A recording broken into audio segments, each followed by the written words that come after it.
할렐루야. 사랑합니다. 축복합니다. 장마 끝나고 무더위 가운데서도 한 주간 잘 지내셨나요? 우리 지난주에는 우리 선교사님 오셔서 귀한 말씀을 전해주시고 또 함께 그 말씀을 묵상하며 나눌 수 있어서 너무나도 감사를 드립니다. 이렇게 매주 만날 때마다 참 너무나도 반갑습니다. 너무나도 좋고요. 또 하루하루 어떻게 사셨는지 참 궁금한데 이렇게 또 매주 나오셔서 또 함께 예배를 드리며 너무나도 감사를 드립니다. 오늘 우리가 읽은 사무엘상 30장의 주인공은요, 바로 다윗이라는 인물입니다. 이 다윗은요, 성경 전체 66권 1189장의 약 10%에 해당하는 분량을 차지하고 있습니다. 그의 이야기든지 시편 같은 경우는 다윗이 지은 시편이라든지 다윗의 이야기라든지 이런 것들을 총 합쳐서 약 한 10%의 분량을 차지한다고 합니다. 개인적으로 보았을 때는 다윗만큼 많은 분량을 차지하는 사람도 없습니다. 그래서 다윗이 많은 분량을 차지하고 있고요. 이 분량만을 이렇게 따져 놓고 보았을 때 다윗을 통한 하나님의 역사를 우리가 묵상하거나 그렇게 생각해 보거나 살펴볼 말씀이 성경에는 참 많이 있습니다. 신구약 성경을 통틀어서 참 많은 분량을 차지하고 있습니다. 특별히 오늘은요, 다윗이 힘들고 어려울 때 너무나도 위급한 상황에 어떻게 주님을 바라보고 어떻게 그는 반응했는지 우리 한번 살펴보기를 원합니다. 그러면서 우리도 우리의 삶 가운데 위급하고 어려운 상황 가운데 어떻게 우리가 반응해야 되고 어떻게 대처해야 되는지 오늘 본문 말씀 다윗의 삶을 통해서 한번 찾아가 보기를 원합니다. 이 다윗이 성경 역사의 전면에 등장한 때가 언제냐면 사무엘상 17장입니다. 우리가 잘 아는 대로 사무엘상 17장에 보면 골리앗과 다윗의 싸움이 나옵니다. 우리가 잘 아는 대로 이 골리앗은요, 기골이 장대하고 키도 2m 80이 넘으니까 키가 굉장히 크죠. 그리고 기골이 장대합니다. 그리고 싸움이 아주 능한 전사와 같은 사람입니다. 블레셋의 장군입니다. 대표적인 장군입니다. 이 사람과 이렇게 싸움에서 둘이 이렇게 한번 전쟁을 치른 그 전쟁통에 골리앗과 다윗이 싸운 이야기로 다윗이 성경 역사의 전면에 나타나게 됩니다.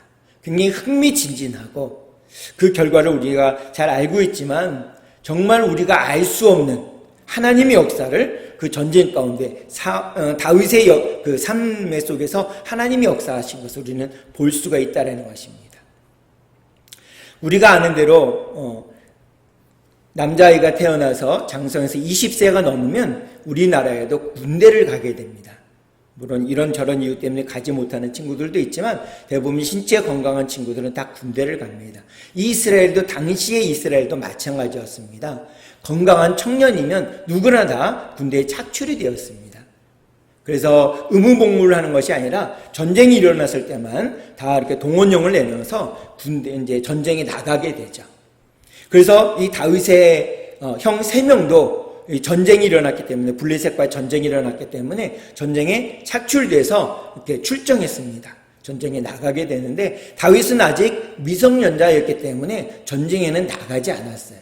근데 아버지의 심부름으로 형 3명 안부를 확인하기 위해서 전쟁터로 아버지의 심부름으로 가게 됩니다.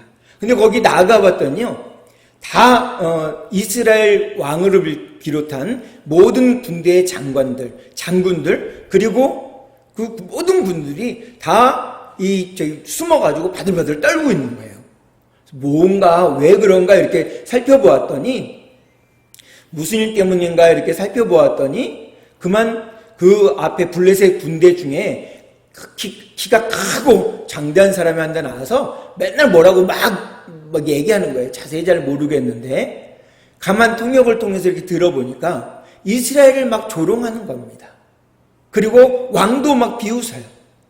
급기야 해서는 안 되는 이 골리앗이라는 사람이 이스라엘이 섬기는 하나님을 조롱하는 것입니다.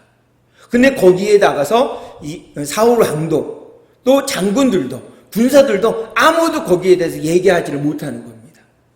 소년 다윗이요, 듣다 속상해가지고 내가 전쟁에 나가서 저 장군하고 싸우겠습니다 이렇게 얘기를 하는 거예요. 주위 사람들이 다 말렸습니다. 너하고는 싸움이 되지 않아. 너하고는 네가 나가서는 안 돼. 막 이렇게 얘기하는데 이 다윗이요. 아닙니다. 내가 나가서 싸우겠습니다. 그러는 거예요. 그래서 사울왕 앞에 이 다윗을 데리고 갔습니다. 사울이 너무나도 기가 막힌 거예요. 또 설득을 해보았어요. 그래도 다윗이 나가서 나는 전쟁에 나가서 저 골리앗과 싸우겠습니다. 이렇게 얘기하는 거예요. 그래서 이 사울이 자기의 갑옷을 입혀 주었어요. 근데 너무나 크니까 이 제대로 걷지도 못하는 거예요. 그래서 사울왕에게 갑옷을 다시 주고서요, 자기의 평상시 옷을 입고 나갑니다. 작대기 하나 들고 물맷돌 5개를 가지고 다윗이 나갑니다. 수십 일 동안 이 골리앗이 막 욕을 하고 해도 아무도 나오지 않는데 오늘은 누가 하나 이렇게 나오는 거예요. 그래서 내가 이제 제대로 싸움을 해보겠구나 이렇게 생각을 했어요. 근데 가만 보니까 조그만 어린아이가 나오는 거예요. 그것도 작대기를 가지고, 양을 몰고 다니는 작대기를 가지고 나와서 나하고 싸우겠다고 하는 겁니다. 그러니까 이 골리앗 편에서는 너무 기가 찬 거예요. 안 그렇겠습니까? 자기는 백전도장 장군인데 장군도 아니고 어린 아이가 왔으니까 이 골리앗이 보기에 너무나도 기가 찬 겁니다. 그때 나가면서 다윗이 명언과 같은 믿음의 고백을 한마디 합니다. 우리 주보에 있으니까 사무엘상 17장 45절에서 47절까지의 말씀입니다. 우리 이 말씀을 함께 한 목소리로 같이 읽겠습니다. 아까 말씀드린 대로 내가 읽는 소리를 내가 들을 수 있도록 또박또박 천천히 그렇게 읽도록 하겠습니다. 시작.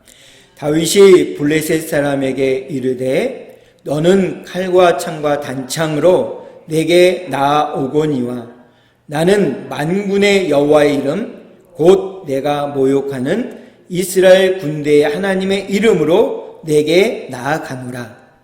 오늘 여호와께서 너를 내 손에 넘기시리니 내가 너를 쳐서 내 목을 베고 블레셋 군대의 시체를 오늘 공중에 세워 땅의 짐승들에게 주어 온 땅으로 이스라엘의 하나님이 계신 줄을 알게 하겠고 또 여호와의 구원이 칼과 창에 있지 아니함을 이 무리에게 알게 하리라. 전쟁은 여호와께 속한 것인즉 그가 너희를 우리 손에 넘기시리라. 아멘. 너무나도 유명한 말씀 아니에요? 이게 다윗의 입에서 고백되어진 말씀입니다. 근데 놀랍게도 이 말씀대로 되어졌잖아요. 17장 하반절에 보게 되면 이 말씀을 하고 다윗이 무엇을 했냐면 물맷돌을 조약돌을 물매에 딱 달아서 돌렸습니다. 그러다가 딱 쐈는데 정확히 골리앗의 이마에 딱 박히게 됩니다. 하다가 골리앗이 쓰러지게 됩니다. 모두가 다 넋을 놓고 있었습니다. 당연히 골리앗이 이길 거라고 생각했어요. 그런데 상황은 완전히 뒤바뀌어졌습니다. 반대 상황이 됐어요. 다윗이 달려가서 골리앗의 목을 치려고 봤더니 자기에게는 칼이 없는 거예요. 골리앗의 칼, 멋있는 골리앗의 칼을 쫙 빼가지고 골리앗의 목을 딱 쳤습니다. 그 순간 이스라엘 군사들은 함성을 지르며 블레셋을 공격하기 시작했습니다. 블레셋 군대는 지금부터 도망가기 시작합니다. 도망가다 자기네끼리 엉켜서 넘어지고 쓰러지고 그러다가 이스라엘 군대가 와서 다 죽였습니다. 이 말씀대로 그 땅, 넓은 광야 땅에, 넓은 땅에 블레셋 군대의 시체가 적나라하게 다. 그리고 그들이 갖고 있는 모든 물건들을 다 전리품으로 수거해서 돌아오게 됩니다. 너무나도 좋았습니다. 승리했으니까 함성을 짓고 막 만세 만세 외쳤습니다. 그리고 이스라엘 왕인 사울왕 앞에 이 어린 소년 다윗이 왔습니다. 한 손에는 골리앗의 머리를 들고요, 한 손에는 골리앗의 칼을 들고 이 사울왕 앞에 왔습니다. 사울왕 앞에 와서 오니까 사울왕이 이 소년 어린 소년 다윗을 칭찬했습니다. 모두가 칭찬했습니다. 모두가 박수를 쳐줬습니다. 우리의 승리는 너 때문에 일어난 것이다 라고 하고 칭찬을 아끼지 않았습니다. 금유한양 본국으로 돌아갔습니다. 성읍을 지날 때마다 이 백성들이요 환영사를 해주는 거예요. 그 환영사가 사무엘상 18장 7절의 말씀을 제가 읽어드리겠습니다. 주보 표지에 있으니까 한번 눈으로 같이 쫓아와 주시겠습니다. 제가 읽어드리겠습니다. 여인들이 뛰놀며 노래하여 이르되 사울이 죽인 자는 천천히요 다윗은 만만히로다 한지라. 아멘. 너무나 놀랍지 않습니까? 이것을 이스라엘 여인들이 이 사울왕을 필두로 모든 군사들, 장군과 군사들이 다 들어오는데 다윗도 함께 참여해서 들어오는데 그들을 바라보고 이렇게 환영사를 해요. 사울이 죽인 자는 천천히요 다윗은 만만히로다 노래를 부르면서 환영사를 해줘요. 이 이야기를, 이 환영사를 한 번, 두 번 들을 때까지 사울왕은 괜찮았어요. 같이 기뻐했습니다. 세 번째 성읍, 네 번째 성읍을 이렇게 거쳐가면서 사울의 마음 가운데는 무엇이니? 불쾌감이 들었어요. 나에게는 천천만 돌리고 다윗에게는 만만을 돌리다니. 아우, 너무 기분 나빠. 불쾌한 마음이 들었습니다. 그런데 다윗을 상을 줘야 되잖아요. 칭찬만 해서는 안 되잖아요. 상을 주는데 군대에 직급을 줍니다. 천부장을 주고 나중에는 군대 장군을 삼습니다. 그리고 전쟁에 내보내면 다윗은 가서 승승장구하는 거예요. 뭐 심부름을 시키면 가서 일을 잘 마무리시키고 오는 겁니다. 그러니까는 다윗의 신하들, 급기야는 자신의 아들인 요나단 왕자, 그리고 딸들도 다 다윗을 좋아하는 거예요. 딸들 중에는 미갈이라는 딸은 이 다윗을 너무나도 사랑하는 겁니다. 그러니까 이 사울왕의 마음속에는요 모든 국민들뿐만 아니라 신하들 그리고 자기의 아들, 딸들이 다 좋아하니까 또 사랑하고 그 기쁨을 함께 나누니까 이 사울왕 안에는 무엇이 시작되냐면 다윗을 향해서 두려운 마음이 일어났다. 사무엘상 18장에 그렇게 기록되어 있습니다. 두려운 마음이 계속 일어나는 거예요. 그래서 이 모든 국민들, 신하들이 칭찬한 다윗에게 남은 것은 내 나라, 내 왕위를 찬탈하는 것밖에 없다라고 생각이 들어서 이 사울왕 마음속에 다윗을 죽여야겠다는 마음을 갖게 돼요. 그래서 어떻게 하냐면 죽일 계획으로 여러 가지 일들을 하는데도 이 다윗이 죽지 않고 잘 살아와요. 전쟁에 나왔다 잘 살아옵니다. 늘 승리하고. 그래서 급기야는 어떻게 했냐면 내가 너를 내 사위로 삼겠다. 다윗에게 이렇게 사울왕이 얘기해요. 단 조건이 있다. 그게 뭡니까? 라고 얘기했어요. 그랬더니 이스라엘 사람들 100명의 표피를 갖고 와라. 표피를, 군사의 표피를 가져오려면 반드시 죽여야 돼요. 그래야만 표피를 가져올 수 있습니다. 그런데 당당하게 표피를 가지고 오는 겁니다. 100개나 가지고 왔어요. 그래서 죽음의 고비를 넘기게 됩니다. 여러 차례 이렇게 해도 다윗이 살아 들어오고 이렇게 저렇게 해도 살아 들어오는 거예요. 근데 조금씩 다윗의 마음속에 드는 것이 왕이 나를 죽이려고 하나 보다 라고 생각이 드는 거예요. 갑자기 사위니까요 그 사울왕과 같이 밥을 먹습니다. 참모들과 같이 밥을 먹어요. 밥을 먹다가 갑자기 사울왕이요 다윗에게 버럭 화를 내면서 창을 던져버립니다. 창을 던지는 건 넌 죽어라 이런 얘기잖아요. 그렇게 하는 겁니다. 몇 차례 그러는 겁니다. 그래서 도망가요. 그러면서 자기 친구인 왕자 요나단을 시켜서 중재를 하려고 합니다. 요나단이 가서 밥을 먹다가 이 다윗을 두둔하는 거예요. 그랬더니 다윗을 두둔했다고 또 자기의 아들인데 창을 던져버립니다. 그래서 그 얘기를 들은 다윗은요, 사울왕이 나를 죽이려고 확실하게 마음을 먹었구나 이렇게 생각을 했어요. 그래서 안 되겠다라고 도망가기 시작합니다. 그것이 사무엘상 19장부터 도망자의 삶을 시작하기 시작합니다. 도망자로 살아가기 시작해요. 막 도망갑니다. 도망가는데 맨 처음에는 도망을 갈 때 혼자 도망가요. 그러다가 자기의 가족들, 부모님, 형제들 더 이상 자기 고국인 이스라엘에 살 수 없자 다윗에게 옵니다. 광야에 구석구석 도망가는데 거기에 숨어 있는데 가족들이 찾아옵니다. 그리고 고국 이스라엘에서 죄를 지은 사람들이 한 사람 두 사람 누구에게 오냐면 다윗에게 오는 거예요. 광야에 숨어 있는데 오늘 살고 내일 죽을지 모르는데도 그렇게 한 사람씩 찾아오는데 그 사람들이 모여서 몇 명이 되면 600명이 됩니다. 600명. 이제 다윗은 혼자의 목숨이 아니라 600명의 목숨을 책임져야 될 리더가 된 겁니다. 거기서부터 이제 하나님은 이제 훈련을 시키는 거예요.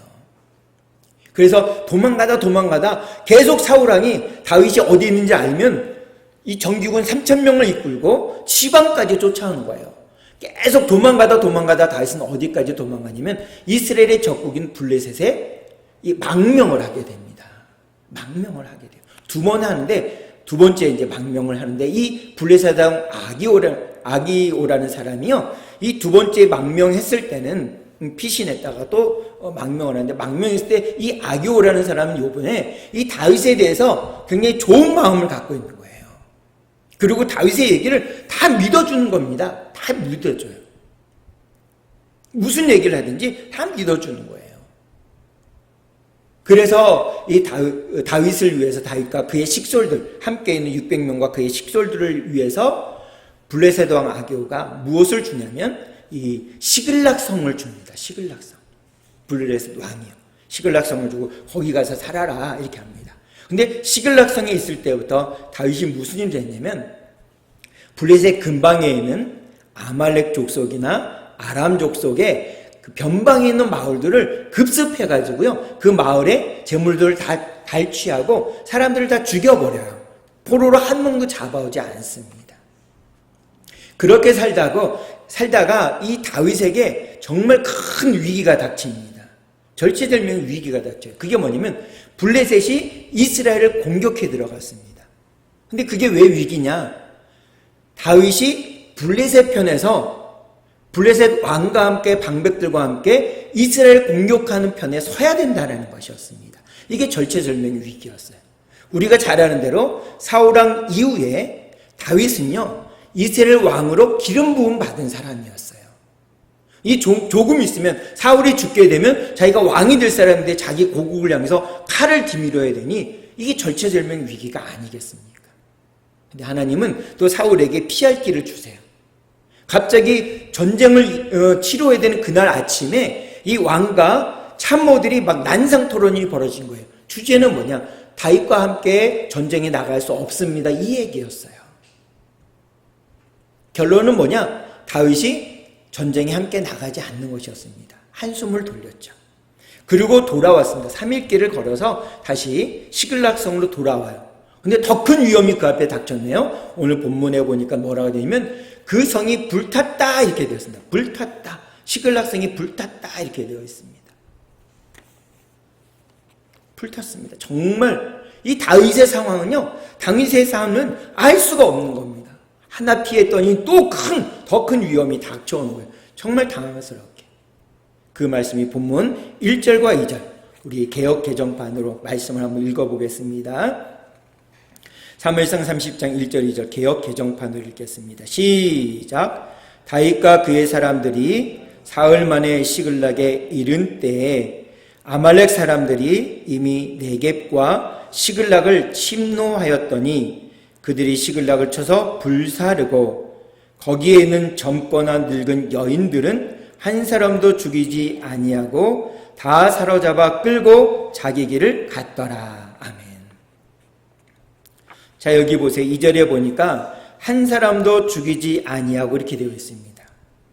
젊거나 늙은 여인들은 그 시글락에 남은 사람들은 아무도 죽이지 않은 거예요. 잡아갔습니다.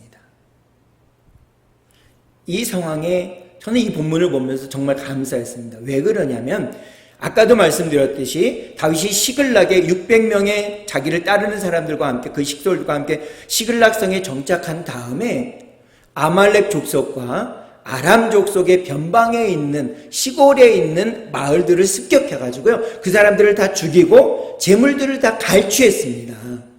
한 명도 포로로 그냥 데리고 온 사람들이 없어요. 근데 이 아말렉 족속이 자기 족속들이 다 죽어갔지 않습니까? 그러니까는 그런 것 때문에 이 시글락을 침공한 거예요. 침략한 겁니다. 그런데 그 땅에 남아있는 이 다윗의 식솔들과 600명의 식솔들을 아무도 죽이지 않고 잡아갔다라는 게 감사할 내용입니다. 죽이지 않았잖아요. 살렸기 때문에 감사한 것입니다. 살아있으면 포로에서도 훈련할 기회가 주어지잖아요.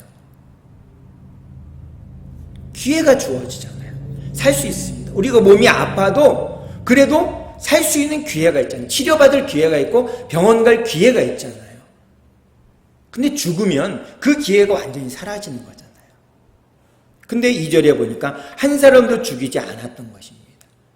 이게 정말 감사합니다. 우리가 우리의 상황 가운데 몸이 아프고 힘들지만 감사를 선택하고 찾아보면 감사할 게 분명히 있어요. 우리가 화장실 가는 거 얼마나 감사할 거리입니까? 물을 먹을 수 있는 거, 이렇게 물을 먹을 수 있는 거 얼마나 감사해요. 우리가 감사를 찾아보면, 감사를 선택하여 찾아보면 감사할 게 너무나도 많습니다. 좀 몸이 불편하지만 내 다리를 가지고 걸어 다닐 수 있는 거 얼마나 감사해요. 우리 성도님들, 집사님들이 교회 오실 때 어렵게 차 타고 이렇게 오시는데 그래도 걸어서 나오시는 거 보면 제가 너무나 감사해요. 그래도 오늘 또 예배를 드리려고 나오시는구나. 하나님이 얼마나 기뻐하실까 이 생각이 들면 제가 너무나 감사합니다. 살아있기 때문에 최소한의 기회는 제공이 된다는 것입니다. 그렇기 때문에 감사하는 것입니다. 그렇기 때문에 우리는 감사를 찾을 분명한 이유가 된다는 것입니다. 아유 목사님 그러지 마세요. 나 이렇게 몸이 너무 아픈데 감사할 게 뭐가 있어요? 아닙니다. 그럼에도 불구하고 감사하셔야 됩니다. 그리고 일전에 우리 김종희 목사님이 설교하실 때 이런 제목을 잡았어요. 살아야 된다 살아라. 혹시 기억나시나요? 그런 제목으로 설교하신 기억이 나요. 그래서 저는 제목 보고 너무 은혜스럽더라고요. 살아야 된다. 어쨌든 살아라. 살 수 없는 환경이고 상황이지만 그래도 살아야 된다. 목적이 분명하잖아요. 그리고 한 10년쯤 된 영화에 명량이라는 영화가 나와요. 명량대첩을 그린 영화죠. 거기 주인공 물론 이순신 장군입니다. 어려운 전쟁 상황이지만 배도 얼마 안 되고 군사들도 얼마 많지 않은 그 전쟁에 나가서 승리를 거두잖아요. 적군이 퇴각하는, 일본군이 퇴각하잖아요. 한숨 돌리고 전쟁에 승리를 만끽하고 다시 이게 귀환할 때, 본부로 귀환할 때 그 수봉이라는 어린 그 병사가 이 삶은 토란을 이순신 장군에게 이렇게 줍니다. 근데 이순신 장군이 그 토란을 한 입 베어 먹으면서 뭐라고 얘기하냐면 이런 대사를 해요. 먹을 수 있으니 참 좋구나. 이런 얘기를 합니다. 살아있어서, 내가 전쟁터에 죽지 않고 살아있어서 이 토란을 먹으니 정말 좋구나. 이런 얘기를 합니다. 사랑하는 성도 여러분, 우리의 몸이 힘들고 어렵고 날씨는 지금 너무나 덥고 또 오늘 요번 주말에도 또 다음 주 초에도 또 태풍이 올라온다 그래요. 비가 또 얼마나 올지 모르겠습니다. 또 오늘도 비가 올 것 같아요. 하늘이 흐리고. 그럴지라도 오늘은 우리가 예배를 드리고 있고 또 밥을 먹을 수 있음에 우리는 감사해야 될 줄로 믿습니다. 우리는 어쨌건 간에 이렇게 작은 거라도 자꾸 감사를 선택하고 찾기를 원합니다. 오늘 우리 본문에서 1절부터 6절까지의 말씀에서 좀 더 한 발자국 더 나가기를 원하는 것은 6절의 말씀입니다. 6절의 말씀 제가 개역개정판과 새 번역으로 실어놨는데 이 두 가지 말씀을 같이 읽어보겠습니다. 또박또박 천천히 내 귀에 들리도록 분명히 읽어주시기 바랍니다. 함께 읽겠습니다. 시작! 백성들이 자녀들 때문에 마음이 슬퍼서 다윗을 돌로 치자 하니 다윗이 크게 다급하였으나 그의 하나님 여호와를 힘입고 용기를 얻었더라. 군인들이 저마다 아들 딸들을 잃고 마음이 아파서 다윗을 돌로 치자고 말할 정도였으니 다윗은 큰 공경에 빠졌다. 그러나 다윗은 자기가 믿는 주 하나님을 더욱 굳게 의지하였다. 아멘. 자 보세요. 그 600명가량에 되는 그 군사들이, 부하들이요, 지금 돌로 다윗을 치자고 얘기해요. 그 이유가 뭔가요? 자녀들 때문이었습니다. 자녀들이 다 포로로 잡혀갔잖아요. 그러니까 이 자녀들 때문에 막 화가 난 겁니다.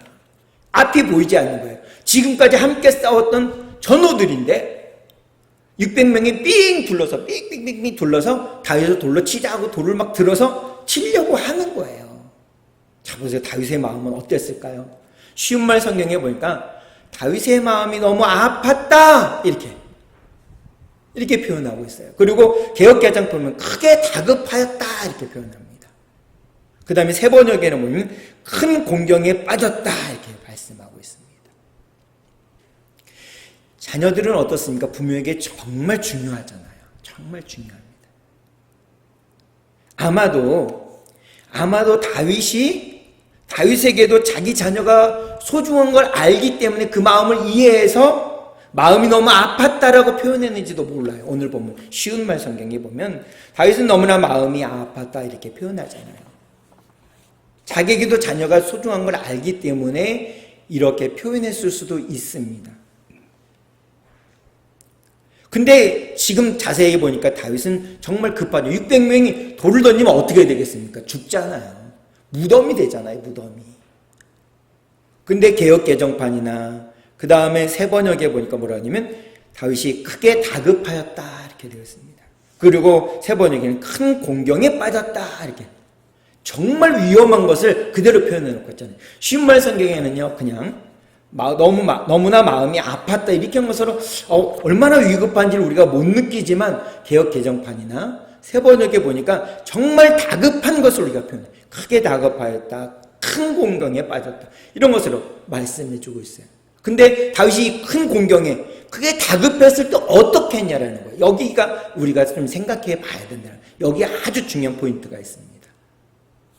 다급할 때 어떤 선택을 하고 어떻게 했을까요? 우리는 과연 이렇게 다급하고 위급할 때 우리는 과연 어떻게 하나요? 스스로에게 한번 물어보시길 바랍니다. 다윗을 보니까 이 다급할 때 어떻게 했느냐? 우리는 도망갈 수도 있어요. 잘못해도 용서를 막 빌 수도 있어요. 다윗은 어떻게 했나요? 용서를 구한 것이 아니라 다윗은요 쉬운 말 성경에는 보니까 하나님을 생각하고는 기운을 냈다 이렇게 말씀하고 하나님을 생각하고는 기운을 냈다 이렇게 표현하고 있습니다. 개역 개정판에는 그의 하나님 여호와를 힘입고 용기를 얻었더라 이렇게 되어 있어요. 또 세 번역에는 보니까 뭐라 하냐면 그러나 다윗은 자기가 믿는 주 하나님을 더욱 굳게 의지하였다 이렇게 표현하고 있습니다. 그래서 저는 가장 잘 표현한 것이 우리 물론 다 각각 다를 수 있습니다. 번역본의 차이가 조금 있는데 가장 잘 이걸 극명하게 잘 표현한 게 저는 세 번역이라고 보여지더라고요. 이 본문에서만 다른 건 다 그런 것이 아니라 항상 그런 것은 아니라 이 본문에서만은 다윗의 마음을 정확히 다윗이 어떻게 처리했는지를 보여주는 것 같아요. 물론 개역개정판에 보면 여호와 그의 하나님 여호와를 힘입고 이 표현도 정확한 표현입니다. 근데 더 절실하게 더 확실하게 보여주는 것은 바로 세 번역 그러나로 시작되는 이 부분입니다.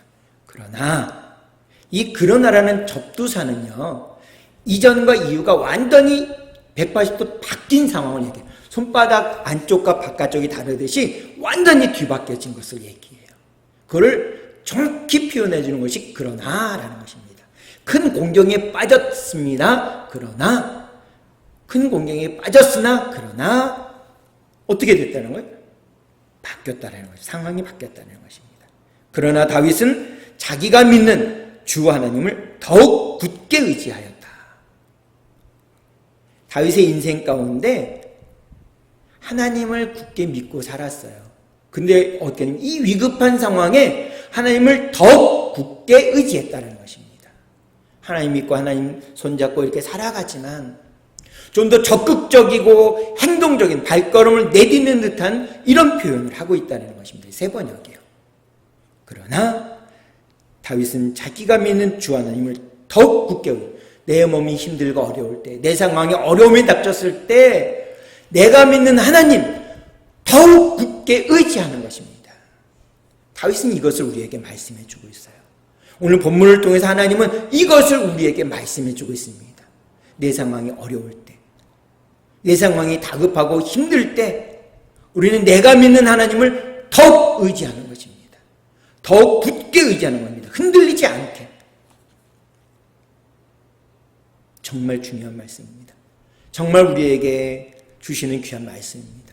한 주간의 삶 가운데 우리는 앞으로 어떤 일이 일어날지 몰라요. 어떤 일이 일어날지 모릅니다. 근데 다윗의 이 마음처럼 우리는 우리가 믿는 하나님을 더욱 굳게 의지하고 한 발걸음 한 발걸음 매일의 삶을 살아가는 것입니다. 그냥 덧없이 이전처럼 이렇게 살아가는 것이 아니라 더욱 굳게 의지하고 살아가는 것입니다. 이 마음을 가장 확실하게 보여주는 말씀이 뭐냐? 바로 로마서 10장 10절의 말씀입니다. 로마서 10장 10절의 말씀. 우리 한 목소리로 우리 현대인의 성경으로 제가 실어놨는데 한번 같이 읽어보겠습니다. 시작. 사람이 마음으로 믿어 하나님께 의롭다는 인정을 받고 입으로 고백하여 구원을 받게 되는 것입니다. 아멘. 정말 다윗의 이 마음을 정확히 보여준 말씀인 것 같아요. 우리의 마음을 정확히 표현해주고 우리가 무엇을 붙들고 살아가야 되는지를 정확히 표현해주고 있습니다. 다윗의 믿음의 근거가 무엇이냐? 다윗이 무엇을 붙들고 살아갔느냐? 다윗이 힘들고 어려울 때 무엇을 힘입고 일어났느냐를 정확히 보여줍니다. 마음에만 담고 있으면요, 몰라요. 하나님 물론 우리의 마음을 아시죠. 우리의 심령 패소를 다 아시죠. 근데 하나님도요, 마음에만 있고 입으로 고백하지 않는 것은 결코 좋아하지 않습니다. 마음으로 갖고 있는 것을 입으로 고백하길 원해요. 우리 자녀들이 그러잖아요. 아유, 뭐 그냥 아시겠지. 이렇게 하는 경우들이 있잖아요, 자녀들이. 어떻게 알겠어요, 부모님이. 또 자녀들에게 얘기해주지 않으면 어떻게 알겠습니까, 자녀들이? 몰라요. 얘기해줘야 돼요. 마찬가지입니다. 우리가 주님께 똑같습니다. 마음으로 믿어 하나님께 의롭다함을 인정을 받지만 하나님께서는 한 발걸음 더 나아가 입으로 고백하여 구원을 받기를 원한다는 것입니다. 이게 정말 중요해요. 내가 저 사람 구원받게 하고 싶어 라고 마음에만 생각하는 것은 그 사람이 예수님께 나올 수 있는 길이 아닙니다. 우리가 만날 수 있으니까 그 사람에게 가서 당신 예수님 믿고 천국 함께 가자라고 얘기하기를 주님은 원하고 있다라는 것입니다. 물론 쉽지 않아요. 우리가 잘 안 됩니다. 그럼에도 불구하고 해보는 거예요. 한 번 해보고 두 번 해보고 세 번 해보고 두드려보는 거예요. 이분이 열릴 때까지 또 한 번 두드려보고 또 두 번 두드려보고. 여러분들 고구마나 감자 삶을 때 어떻게 해요? 한 번씩 이렇게 푹푹 찔러보잖아요. 그쵸? 푹푹 찔러. 그게 두드려보는 거예요. 이렇게 두드려보는. 고구마나 감자가 익었나 쑥. 어떤 건 쑥 들어가면 아 이건 잘 익었구나. 안 들어가는 건 이거 아직은 더 있어야 되고 이렇게 그러잖아요. 물론 이제 우리 주부들이시니까 감으로 아 얼마쯤 있으면 익을 거야 이렇게 생각을 할 수 있지만 옛날에 잘 못할 때는 그렇게 이렇게 쿡쿡 찔러봤잖아요. 마찬가지입니다. 우리가 그렇게 하는 겁니다. 마음으로 믿어 하나님께 의롭다함을 인정받는 겁니다. 내가 마음으로 믿으면 그리고 입으로 고백하면 자녀들에게도 고백하는 거 자녀들 좋아합니다. 자녀들이 와서 얘기해 주는 걸 좋아하지 집에 왔는데 집에 갈 때가 뚱 이만큼 나와 뚱 하고 있으면 좋습니까? 안 좋잖아요. 뭔가 와서 조잘조잘 얘기하고 조단조단 무슨 일이 있었는지 얘기하고 엄마 기도해 주세요. 이렇게 하면 좋아하시잖아요. 마찬가지입니다. 하나님께서도 우리의 마음에만 있는 것을 원치 않으세요. 이렇게 입으로 고백하기를 원하세요. 다윗이 그걸 정말 잘한 사람이잖아요. 하나님 이거 어떻게 할까요? 오늘 집에 가셔서 숙제입니다. 사무엘상 30장의 말씀을 처음부터 끝까지 한번 쭉 읽어보세요. 결국은 다윗이 가서 아말렉 사람에게서 자기 가족들, 그 600명의 가족들을 다 데려오면 전리품 다 가지고 옵니다. 그게 30장의 얘기예요. 그러니까 꼭 가서 읽어보시기 바랍니다. 여러분들에게 드리는 숙제입니다. 숙제. 하여튼 다윗은 이렇게 삶을 살았습니다. 이 위급한 상황에 그러나 다윗은 자기가 믿는 주 하나님을 더욱 굳게 의지하고 믿음의 발걸음을 나아갔습니다. 사랑하는 성도 여러분, 이제 우리가 주님의 말씀을 대할 때 아까도 제가 여러 번 말씀드리지만 또박또박 천천히 내 귀에 들릴 정도로 계속적으로 읽기를 원합니다. 주님도 그렇게 하기를 원하시는 거예요. 또박또박 서툴지만 주님 앞에 믿음의 고백을 하는 그게 기도잖아요. 믿음의 고백을 드리는 것입니다. 그러니까 우리가 늘 하다 보면 어떻게 하냐면 습관에 따라서 위급하고 어려운 상황 가운데 우리는 어떻게 하냐면 내가 믿는 하나님을 더 굳게 의지하고 나아갈 수 있다는 것입니다. 다윗이 습관에 따라서 그렇게 했던 것입니다. 한 주간의 삶 가운데 나와 함께 하시는 그 주님을 온전히 붙들고 믿음으로 내가 믿는 주님과 더욱 굳게 의지하고 살아가는 우리 모두가 되길 간절히 소원합니다. 그 마음을 담아서 우리 결단의 기도 함께 드리도록 하겠습니다. 시작. 하나님 아버지, 저는 죄인입니다. 어디에서 와서 왜 살며 어디로 가는지 알지 못하고 방황하며 살았습니다. 저의 죄를 위하여 십자가에서 죽으시고 부활하신 예수님을 제 구주로 모셔드립니다. 이제 저는 하나님의 자녀가 되었습니다. 지금부터 영원토록 주님과 함께 살겠습니다. 예수님의 이름으로 기도합니다.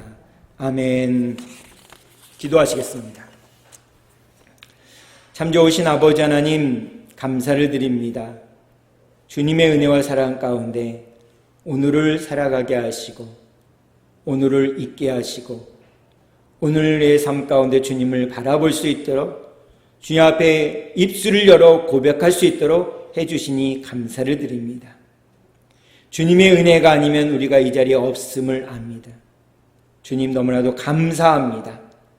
날마다 주님의 자녀처럼 믿음으로 힘차게 삶을 사는 저희 모두가 될 수 있도록 인도해 주시옵소서. 오늘도 나 위에 십자가에 달려 돌아가신 그 예수 그리스도의 복음을 붙들고 내 마음속에 새기며 마음으로 믿어 주님으로부터 의롭다 인정받으며 입술의 고백으로 구원을 얻게 되는 하나님의 자녀들이 다 될 수 있도록 인도하여 주시옵소서. 한 주간의 삶을 살아갈 때 어떤 일이 벌어질지 저희들은 알지 못하지만 내 앞에 어떤 어려움이 처해지더라도 곤란한 상황에 놓여지더라도 다윗과 같이 주님을 온전히 믿고 더욱 굳게 의지하며 따라 나아가는 우리의 모든 삶이 될 수 있도록 인도해 주시옵소서.